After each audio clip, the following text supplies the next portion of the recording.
Hello बच्चों, let's see this question and here this question say the trade between two country is called। यानी कि question आपसे बोल रहा है कि जब दो देशों के बीच में ट्रेड होता है तो उसको क्या बोलते हैं। तो यहाँ पे हम बेसिकली ट्रेड की बात करेंगे। यहाँ पे क्वेश्चन का की कॉन्सेप्ट क्या है? ट्रेड। की कॉन्सेप्ट है यहाँ पे ट्रेड। ट्रेड का मतलब क्या होता है ये जानना आपके लिए बहुत ज़रूरी है, तब हम इसका आंसर करेंगे। ट्रेड का मतलब होता है the exchange of goods among the people, states and country is referred to as trade. यानी कि जब चीज़ों का लेन देन दो लोगों के बीच में, दो स्टेट्स के बीच में या दो देशों के बीच में होता है तो उस लेन देन को हम बोलते हैं ट्रेड। अब वही ट्रेड अगर दो कंट्री के बीच में होता है तो उसको बोला जाता है international trade.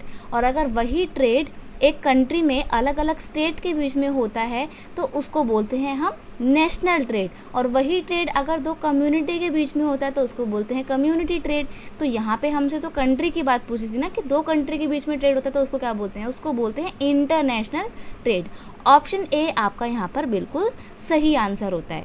International trade may take place through the sea, air और लैंड रूट। अब अगर दो देशों को अपने सामान का लेन देन करना है तो वो लेन देन उनका या तो सी रूट के थ्रू हो सकता है या फिर एयर रूट के थ्रू हो सकता है या फिर लैंड रूट के थ्रू भी हो सकता है। वो किसी भी तरीके से हो सकता है। ये यहाँ पर लिखा हुआ है THROUGS, तो किसी भी तरीके का कन्फ्यूजन मत रखिएगा, ये थ्रो है, ठीक है। THROUGH मैंने दोबारा लिख दिया है। तो ये किसी भी थ्रू से आपका इंटरनेशनल ट्रेड हो सकता है। ऑप्शन ए बिल्कुल सही आंसर है। I hope you understand it well. Best of luck.